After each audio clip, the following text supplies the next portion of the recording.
না ফ্রাস্ট্রেটেড হয়ে যায়। আপনি যদি আমাকে একটা দুটো জায়গা দেখাতে পারতেন আপনার সাফল্যের, তাহলে আমি হয়তো এত জোরে বলতাম না। কিছুক্ষণ আগে প্রধান উপদেষ্টা প্রেস সচিব বলেছেন 30 জুনের মধ্যেই নির্বাচন হবে, একদিনও এদিক ওদিক হবে না। তাহলে বিএনপি গতকাল প্রধান উপদেষ্টার সাথে আলোচনা করেছে এবং তারা আজকেও বলেছে যে ডিসেম্বরে তারা নির্বাচন চায়। তাহলে আলোচনার ফল কি দাঁড়ালো? আপনাকে অসংখ্য ধন্যবাদ। আমরা আসলে গত কয়েকদিন ধরে গভীর মনোযোগে লক্ষ্য করছিলাম চিফ অ্যাডভাইজারের অফিস থেকে যে কথাগুলো বলা হচ্ছে সেগুলো, পাল্টা রাজনৈতিক দলগুলো যে বক্তব্য দিচ্ছে সেগুলো, এবং আমরা আশা করেছিলাম যে রাজনৈতিক দল 23টি রাজনৈতিক দল তাদের সঙ্গে বসবার পরে আমরা মোটা দাগে কিছু আশাবাদের কথা শুনতে পারবো। কিন্তু দুঃখজনক জাতির জন্য, আমাদের জন্য, রাজনৈতিক কর্মী হিসেবে, রাজনৈতিক দল হিসেবে আমাদের জন্য দুঃখজনক যে আমরা সেরকম কোনো নতুন কথা শুনতে পাইনি। চিফ অ্যাডভাইজার উনি পদত্যাগ করতেও প্রস্তুত বলে আমরা শুনেছিলাম যে উনি পদত্যাগ করবেন যদি এরকম চলতে থাকে, কিন্তু তারপরে উনি কিছুতেই একটা রোড ম্যাপ কেন যেন দিতে পারছেন না। এবং এটা যে কেবলমাত্র বিএনপির দাবি তাও কিন্তু নয়, এটা অন্যান্য রাজনৈতিক দল, জামাত এবং অন্যান্য যে রাজনৈতিক দল, তারাও কিন্তু একটা নির্বাচনের ব্যাপারে মানে একটা মোটা দাগে একটা সময়ের ব্যাপারে জানতে চাইছে। কারণ আপনি যখন ডিসেম্বর থেকে জুন বলবেন সেটা 180 দিনের ব্যাপার এবং 6 মাস, ইটস আ লং টাইম। এবং বাংলাদেশের সার্বিক প্রেক্ষাপট যদি আপনি বিবেচনায় নেন, আপনি জানেন যে জানুয়ারি ফেব্রুয়ারির পর, ডিসেম্বর জানুয়ারি ফেব্রুয়ারি, এটা হচ্ছে নির্বাচনের আদর্শ সময়। এরপরে ঈদ একটার পর একটা শুরু হয়, রমজান আসে, আমাদের বাচ্চাদের পরীক্ষা শুরু হয়ে যায়, এসএসসি এইচএসসি পরীক্ষা হয় এবং বর্ষাকাল। সো সকল কিছু মিলিয়ে যখন জুন, 30শে জুন কথাটা বলা হয়, উইচ ইজ অলমোস্ট 1 জুলাইয়ের কাছাকাছি, তখন আসলে আমাদের সামনে নেক্সট নভেম্বর বা ডিসেম্বরের ছবি আসে।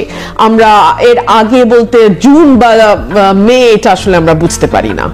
মানে মনে হয় যে নির্বাচনকে প্রলম্বিত করার চেষ্টা, এবং আমরা না ঠিক বুঝতে পারছি না। এটা যদি শেখ হাসিনা হতো আমরা বুঝতে পারতাম, কারণ উনি যে কোনো ভাবে ক্ষমতায় থাকতে চাইছেন। তাহলে কি এই সরকারটি সেই একই পদাঙ্ক অনুসরণ করছে? এই প্রশ্নটা আসতেই পারে যে বিএনপি তার নেতৃত্বের প্রতি সমর্থনও জানিয়ে এসেছে গতকালের বৈঠকে।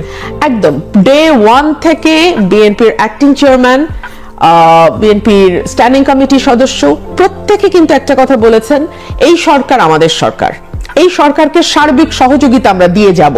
এবং আপনি চিন্তা করে দেখেন, being the largest political party, BNP যদি তার সমর্থন অব্যাহত না রাখতো, সরকার কি সত্যি 9.5 মাস রান করতে পারতো দেশটি? পারতো না। তার কাছে যেখানে আমরা দাবি নিয়ে যাব, সরকারই এখন অসহায়, এরকম অবস্থায় আসলে বিএনপির দাবি বা জনগণের প্রত্যাশা এই সরকার পূরণ করার মতো অবস্থায় কি আছে? সরকার অন্তর্বর্তী বলেই কি খুব দুর্বল মনে হচ্ছে? অনেকে যেটা বলে থাকেন।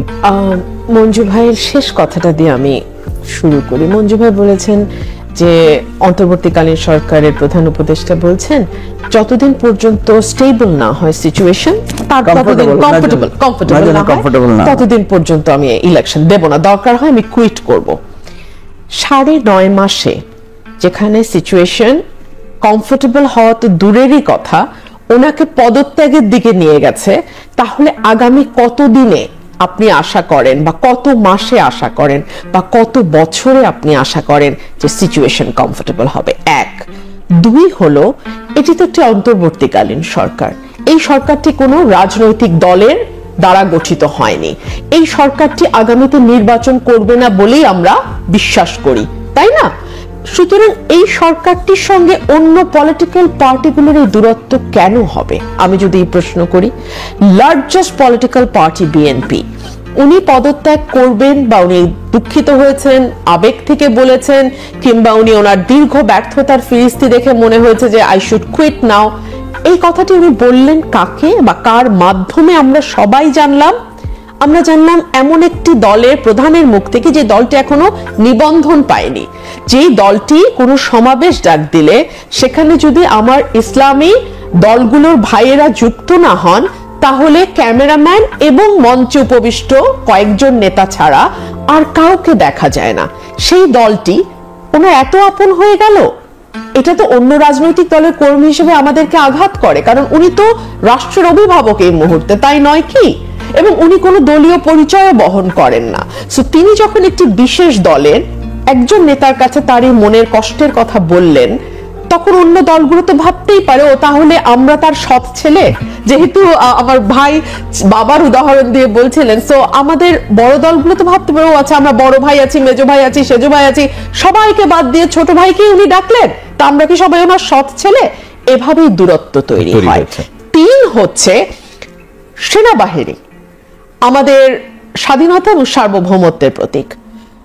সেনা প্রধানকে ঘুরিয়ে ফিরিয়ে নানানভাবে অপদস্থ করা, অপমান করা বাংলাদেশের 54 বছরের হিস্ট্রিতে হয়নি। আমি আমার জানা নাই অন্য কোন দেশে এটা হয়েছে কিনা। আপনাদের জানা থাকলে, মঞ্জু ভাইয়ের যদি জানা থাকে মঞ্জু ভাই নিশ্চয়ই আমাদেরকে বলবেন, কিন্তু আমার জানা মতে আমি কোন দেশে সিটিং চিফ মানে সেনা প্রধানকে নিয়ে, আর্মি চিফকে নিয়ে এক একটা মানে পলিটিক্যাল কর্মী, আমি বলি, আমি দলের আকার আকৃতি ধরন সব বাদ দিলাম, বাচ্চা বাচ্চা ছেলেরা যে ধরনের কমেন্ট করছে এবং অবলীলে, আপনি কি মনে করেন আপনি একটার সাথে একটা মেলান, এই দলটি ডক্টর ইউনূসের সবচেয়ে আপন, সবচেয়ে কাছের, সবচেয়ে প্রিয় ছেলে, তো এই সবচেয়ে প্রিয় ছেলের পরিবার থেকে যখন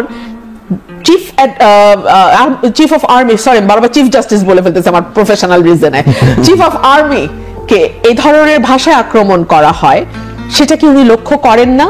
উনি কি তার সন্তানদের মানে কন্ট্রোল করতে পারেন না বা ওয়ার্নিং দিতে পারেন না যে এভাবে রাষ্ট্রের স্টেবিলিটি নষ্ট হয়ে যায়? তাই না? দুজন ছাত্র চিফ অফ আর্মি স্টাফের সাথে দেখা করলো, বাইরে আসলো, যাতা বলল। How can this happen? এবং এটা উনি হতে দিলেন। সো আমার কাছে মনে হয় কি ইচ্ছাটা খুব জরুরি।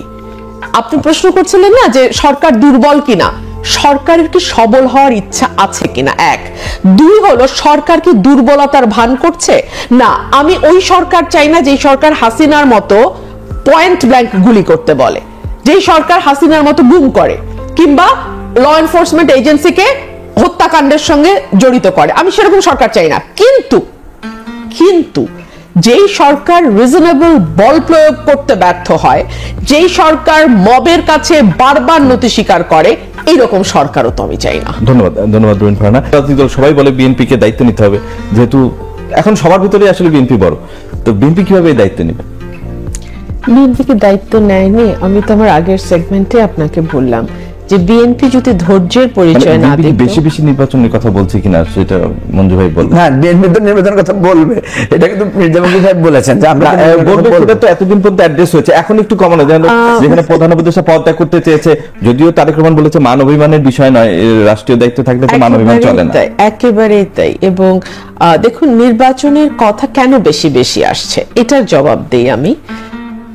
নির্বাচনের কথা এত বেশি আসছে বিকজ সরকার সর্বক্ষেত্রে খুবই মিজারেবলি ফেল করেছে। সরকার যদি সুশাসন দিতে পারত, সরকার যদি জনজীবনে স্বস্তি দিতে পারত, সরকারের অর্থনীতির ইন্ডিকেটরগুলো যদি ভালো হতো, শুধু রিজার্ভ রেমিটেন্স বাদ দিয়ে, আমি নিউজে দেখছিলাম যে বৈদেশিক বিনিয়োগ, ডাইরেক্ট ফরেন ইনভেস্টমেন্ট কমেছে 26% এবং মূলধনী যন্ত্রপাতির আমদানি হিসাব থেকে দেখা যাচ্ছে সেটাও কমেছে 29%, অর্থাৎ অভ্যন্তরীণ বিনিয়োগ যেটা, দেশের বিনিয়োগ যেটা, সেটাও কমেছে। ওয়ার্ল্ড ব্যাংক অ্যাজাম্পশন দিচ্ছে 3.3%, ইতিহাসের সবচেয়ে কম জিডিপি প্রবৃদ্ধি। আইন শৃঙ্খলা পরিস্থিতির দিকে তাকান, সেটার অবস্থা নাজুক। সরকার নিজেই বলছে আমি তো কিছুই সামলাতে পারছি না, তো আমি কেন থাকবো? অর্থাৎ একটি ভীষণ রকম অভিমানী শিশু প্রধান উপদেষ্টার চেয়ারে বা প্রধানমন্ত্রীর চেয়ারে বসেছেন। তো তাহলে এই মুহূর্তে মানুষকে যদি আপনার বাঁচাতে হয়, দেশকে যদি রক্ষা করতে হয়, ইলেকশন ছাড়া উপায়টা কি? একদিকে আপনি ইলেকশনের রোডম্যাপ দিচ্ছেন না, একদিকে আপনি জনজীবনে স্বস্তি দিতে পারছেন না, আইন শৃঙ্খলা পরিস্থিতি নিয়ন্ত্রণ করতে পারছেন না, উল্টো দিকে আপনি রোহিঙ্গা সাহায্য করবার জন্য, মানে মিয়ানমারের জন্য আপনি মানবিক করিডোর, মতান্তরে হিউম্যান চ্যানেল দেওয়ার জন্য প্রস্তুতি নিচ্ছেন, এবং তাও কিরকম? আর্মিকে অন্ধকারে রেখে, পলিটিক্যাল পার্টিগুলোকে অন্ধকারে রেখে। সুতরাং আপনি যখন এই ধরনের অদ্ভুত কাণ্ড ঘটাবেন, এবং যেই বন্দরটি অলরেডি সকল টার্মিনাল নিয়ে, বিশেষ করে যেই টার্মিনালে বিনিয়োগের কথা আসছে, হ্যাঁ, চিটাগংয়ের যেই টার্মিনালটা নিয়ে, সেই টার্মিনাল গত বছর তার লক্ষ্যমাত্রার চেয়ে 30 লক্ষ টন বেশি সার্ভিস প্রোভাইড করেছে আপনাকে। তো সেখানে আপনি কোথায় বিনিয়োগটা করবেন? ওখানে তো বিনিয়োগের জায়গা নাই। সো আপনি যখন এগুলো করে পুরো পলিটিক্যাল সিচুয়েশনটাকে আনস্টেবল আপনিই করছেন, আপনি এটাকে মানে নানান রকম ষড়যন্ত্রের গল্প ফাঁদতে দিচ্ছেন এবং আপনি কোনো সুনির্দিষ্ট পথরেখাও আমাদেরকে দিচ্ছেন না। ধরুন সংস্কার বিচার, এই দুটো তো সরকারের খুব প্রিয়, নির্বাচন না হয় অপ্রিয়, সংস্কার আর বিচার তো প্রিয়। আপনি আমারে বলেন সংস্কার আর বিচার নিয়েও কি কোনো উল্লেখযোগ্য অগ্রগতি কিংবা বলার মতন কিছু কি হয়েছে? বিচার একটা দীর্ঘ প্রক্রিয়া। আমি বিচার অঙ্গনের সঙ্গে আজকে 20 বছর জড়িত, আমি সারাদিন কোর্টে থাকি, আমি জানি ভাই বিচার বলতে আপনি আসলে কি বোঝেন। এফআইআর, চার্জশিট হয়েছে, হয়তো বা চার্জশিট হয়েছে এবং ফর্মাল খুব অল্প মামলা, আজকেও একটা মামলার ফর্মাল কালকে থেকে অলরেডি ফর্মাল বিচারের কাজ শুরু হবে। আচ্ছা, তো এই বিচার কতদিন ধরে চলবে? সেটা হাইকোর্ট যাবে, অ্যাপিলেট ডিভিশন যাবে, সেখানে রিভিউ হবে, মানে ইটস আ লেন্দি প্রসেস। তো আপনি কি এই 10, 15, 20, 25 বছর বন্ধ রাখবেন? এক সংস্কার, এই যে 6টা সংস্কার কমিশন বা 7টা, কয়টা আমি ভুলে গেছি, সংস্কার কমিশন আরো আছে, কিন্তু 6টা হচ্ছে প্রধান, মূল হচ্ছে 5টা। ঠিক আছে, এই 5টা সংস্কার কমিশনের যে শত শত মানে কম্পাইল করা হয়েছে, কম্পাইল করা হচ্ছে, সকল দল তাদের মতামত দিয়েছে। এমন কোন সংস্কার কি নেই যেখানে সকল দল একমত হয়েছে? নিশ্চয়ই আছে, অবশ্যই আছে। সেগুলো কোনোটা বাস্তবায়নের পদক্ষেপ কি নেওয়া হয়েছে? মানে আমরা না ফ্রাস্ট্রেটেড হয়ে যাই। আপনি যদি আমাকে একটা দুটো জায়গায় দেখাতে পারতেন আপনার সাফল্যের, তাহলে আমি হয়তো এত জোরে বলতাম। তাহলে কি বিএনপিকে রাজপথে যেতে হবে নির্বাচনের জন্য? এটা বিএনপির নীতি নির্ধারণী মহলে যারা আছেন তারাই সিদ্ধান্ত নেবেন। বলছেন যে রাজপথেই হয়তো শেষ পর্যন্ত যেতে হবে বিএনপি। মানে উনি যদি আমাদের ঠেলে দেন রাজপথে, তো আমরা কোথায় যাব বলেন? নির্বাচন তো লাগবে নাকি? আপনারা মনে করেন নির্বাচন দরকার নেই বাংলাদেশে? কারণ আমরা আরেকটা ভেরি অ্যালার্মিং সাইন আরেকটা দেখুন, ডক্টর ইউনূসকে 5 বছর দেখতে চাই, উনি আজীবন দেখতে চাই। এটা যে শুধু মানে ফেসবুক স্ট্যাটাসে দিয়ে এই প্রোপাগান্ডা চালানো হচ্ছে তাই নয়, উপদেষ্টারা ওই প্রোপাগান্ডার মধ্যে শামিল হচ্ছেন। ধর্ম উপদেষ্টা দিয়ে শুরু হইলো, তারপরে স্বরাষ্ট্র উপদেষ্টা, মৎস্য উপদেষ্টা, সকল উপদেষ্টারাই আস্তে আস্তে বলা শুরু করলো মানুষ আমাদেরকে দেখতে চায়। ওনার অতি কথক প্রেস সচিব তিনি আবার এটা শেয়ার করা শুরু করলেন। এইখানেই শেষ না, এরপর আমরা দেখলাম একজন মৌলানা তিনি ওয়াজে পর্যন্ত বলছেন যে ইউনূস সরকার হচ্ছে ইউনূস নবীর মতন, যিনি চলে গেলে বা তাকে তাড়ানোর চেষ্টা হবে ইসলাম পরিপন্থী। এগুলো তো ভালো লক্ষণ না। আপনি আসলে কি করতে চাইছেন? আপনি কি করতে চাইছেন? এটা তো আমাদের বুঝতে হবে। আমরা তো রাজনীতি করি ভাই, আমাদের তো বুঝতে হবে। আমি বুঝতেছি না। ধন্যবাদ।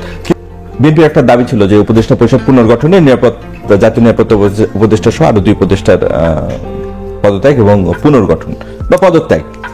এরপরের ইস্যু যেটা যে ঠিক ওইভাবে আলোচনায় না আসলো, জাতীয় সরকারের কথা আলোচনা হচ্ছিল। তো বিএনপি তো এখন বাইরে থেকে নির্বাচনের জন্য চেষ্টা করছে। যদি এমন হয় জাতীয় সরকার গঠন করে রাজনৈতিক দলগুলোকে আনা যায়, তাহলে তো আর এই নির্বাচন অনুষ্ঠানের মানে এই কনস্পিরেসির ইস্যু থাকে না। তারাই নির্বাচন কন্ডাক্ট করলো, তারাই অংশ নিল, সেটা হয় না। এত ঘোলা কেন করতে হবে?